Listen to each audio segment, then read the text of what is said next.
दिग्विजय ने महाकाल से सिंधिया को लेकर की बड़ी मांग। सिंधिया जैसा दूसरा नेता कांग्रेस में पैदा ना हो महाकाल। सिंधिया ने भी दिग्विजय सिंह के बयान पर दिया जबरदस्त जवाब।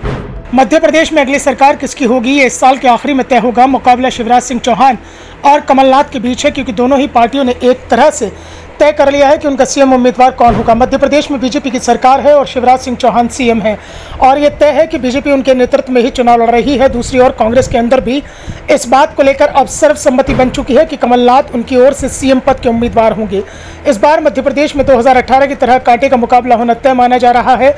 2018 के 230 सदस्यों वाली मध्य विधानसभा में कांग्रेस के 114 सीटें उनको हासिल हुई थी, लेकिन पार्टी बहुमत के आंकड़े से 2 सीट पीछे रह गई थी। लेकिन 4 निर्दलीय विधायकों के सहयोग से कांग्रेस ने सरकार बना ली थी।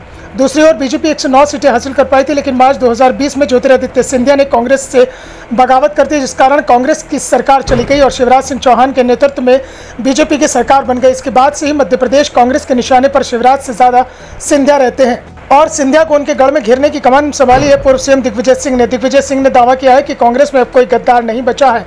जो भी गद्दार थे वे 2020 में पार्टी छोड़कर चले गए। जो लोग पार्टी छोड़कर गए हैं उन्हें अब पार्टी में वापस नहीं लिया जाएगा। अगर कोई वापस आना चाहता है तो उसे विधानसभा चुनाव में टिकट नहीं मिलेगा। इस बीच धार्मिक नगरीय उज्जैन पहुंचे दिग्विजय सिंह ने सिंधिया पर एक बार फिर से तीखा तंज कसा है। दिग्विजय सिंह ने कहा, हे महाकाल, कांग्रेस में कोई दूसरा ज्योतिरादित्य सिंधिया पैदा ना हो। जब कमलनाथ सरकार को गिराया गया उस समय राजा महाराजा बीजेपी के हाथों बिक गए। बीजेपी ने राजा महाराजाओं को खरीदा था, जबकि अनुसूचित जाति के गरीब विधायक नहीं खरीद सके। गरीब दलित आदिवासी कांग्रेस के साथ रहा। साफ है कि दिग्विजय सिंह नहीं चाहते हैं कि सिंधिया जैसा कोई दूसरा नेता कांग्रेस में आए, इसलिए महाकाल से मांगा है कि कांग्रेस में दूसरा सिंधिया ना हो। वैसे जब सिंधिया के खिलाफ कांग्रेस का कोई नेता बयान देता है तो सिंधिया की ओर से जवाब जरूर आता है, चाहे कांग्रेस के राष्ट्रीय प्रवक्ताओं के सवाल हो या फिर मध्य प्रदेश के नेताओं के। अगर सिंधिया पर सवाल उठता है तो जवाब जरूर देते हैं। और जब दिग्विजय सिंह ने महाकाल से सिंधिया को लेकर कुछ मांगा तो सिंधिया ने भी दिग्विजय को करारा जवाब दिया। सिंधिया ने ट्वीट किया, हे प्रभु महाकाल, कृपया दिग्विजय सिंह जैसे देश विरोधी और मध्य प्रदेश के बंटाधार भारत में पैदा ना हो। दरअसल सिंधिया ने सीधे सीधे दिग्विजय सिंह के कार्यकाल को ही अपने निशाने पर ले लिया। मध्य प्रदेश में दिग्विजय सिंह ने 10 साल तक शासन किया। 1993 से 2003 तक प्रदेश में दिग्विजय सिंह सीएम थे और 2003 में दिग्विजय सिंह के सीएम रहते हुए मध्य प्रदेश में विधानसभा चुनाव हुए।